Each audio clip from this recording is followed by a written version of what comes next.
Hey everybody, it's Hawk here, and today we are talking about Mummies. No, I'm not going to talk about the Tom Cruise movie. It's terrible. Don't watch it. Go watch the 1999 Brendan Fraser movie or the 1932 Boris Karloff movie.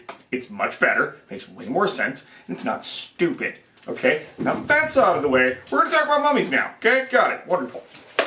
Now, there are, broadly speaking here, two types of mummies. Now, the first mummy is the one all of us are familiar with. It's undead, comes out of a sarcophagus, tries to beat the crap out of you with its bare fists or whatever weapon it was interred with, and is generally terrifying. The second one is Imhotep from The Mummy. You will find this one in Hunter the Vigil, actually, and The Mummy game. I can't remember what its subheader is, but The Mummy game, where they come back, they're stupidly powerful.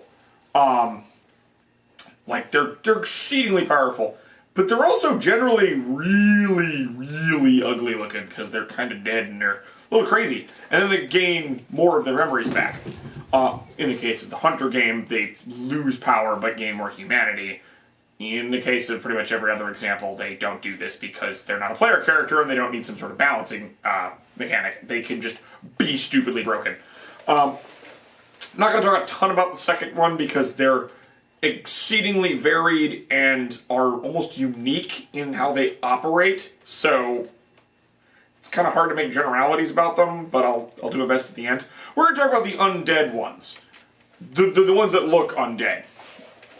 So, mummies are exactly what you would think they are. They're a mummified being, a mummified creature of some kind. Typically humanoid, almost exclusively humanoid. I mean, you can have, of course, a mummified dog or something, but that will change things.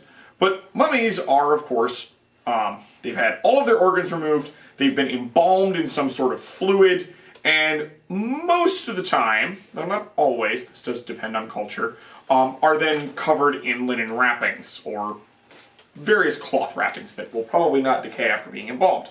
Now, we all think of the Egyptian mummies when we think of this sort of thing, which is why they're wrapped. But they don't have to be. If I recall correctly, Andean mummies are not wrapped. They're just freeze-dried.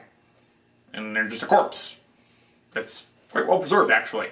But, so you don't need to be wrapped to be a mummy. It's just, that tends to be how we think of it, because Egyptian mummies are the most famous. So, what do mummies do? Well, on the base level, mummies are simply undead powerhouses. They're quite durable. They're not dumb. A little on the dumb side. They're not unintelligent. They're not a skeleton where they're just going to mindlessly walk at you. So mummies are capable of using tactics. They're capable of thinking. They might be a little direct and linear in how they go about doing things, but they're capable of subtlety if necessary. In D&D, they have what is called mummy rot. This is probably called other things in other settings, but in D&D it's called mummy rot, and it is a horrific curse that they lay upon people when they beat the crap out of them. Basically, if you kill a mummy, but it managed to hit you, you get mummy rot. It's not a disease, though it acts like one. And it's quite literally a disease that causes you to rot away and die. It's horrible. This is shown in various other media, but it's not always called mummy rot, but basically any wasting disease that the mummy gives you that is actually a magical curse would be mummy rot.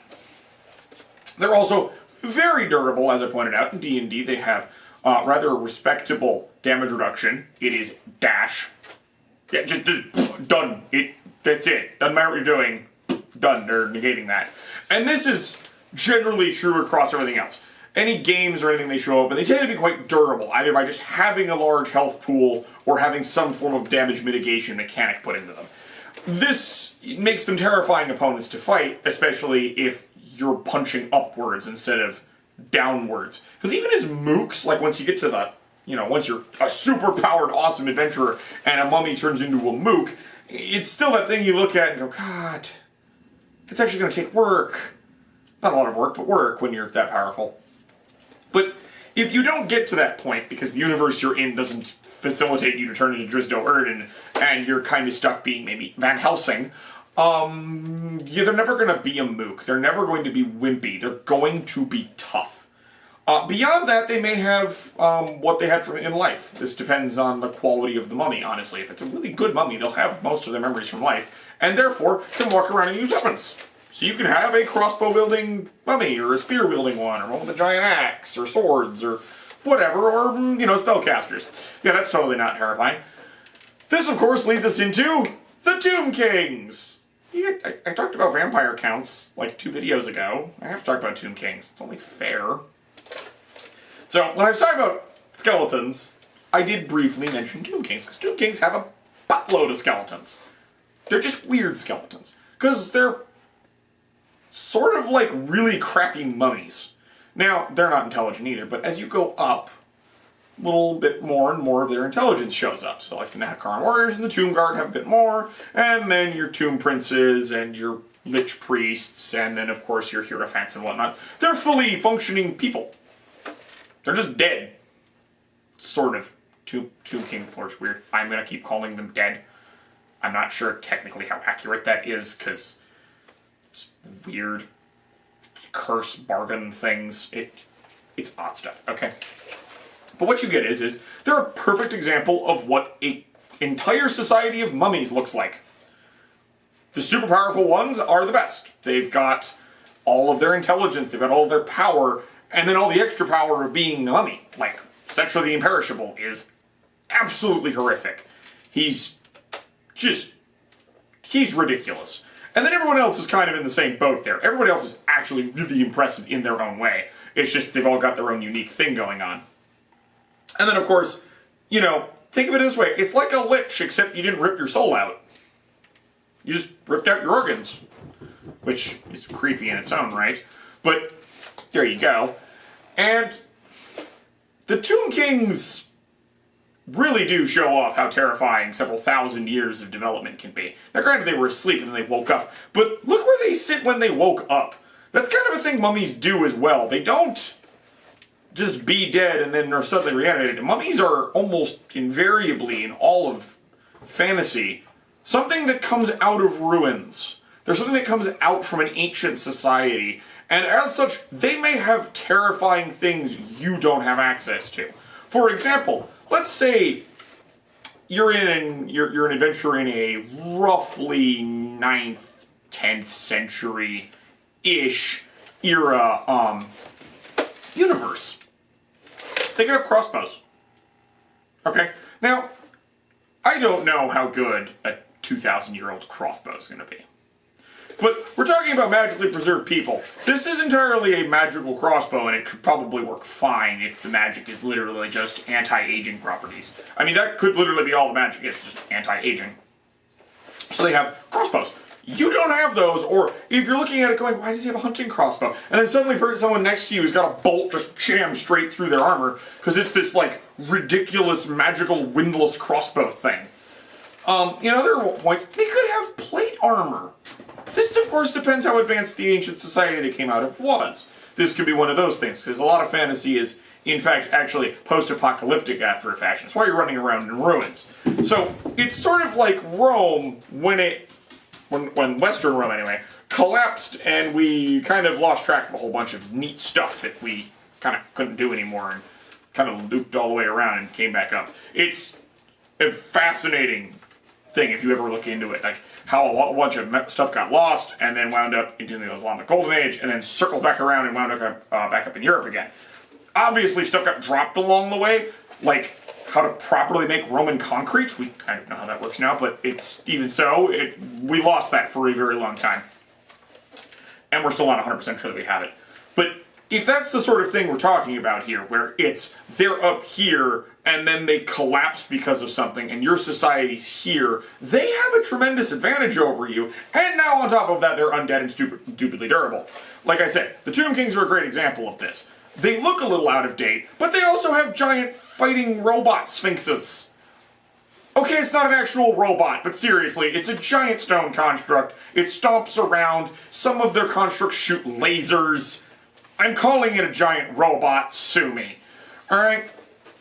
So if we're talking that kind of crap, you don't want to wake up the big boys. You're hoping it's just some tomb complex with some very basic, very boring, normal, in quotes, standard mummies.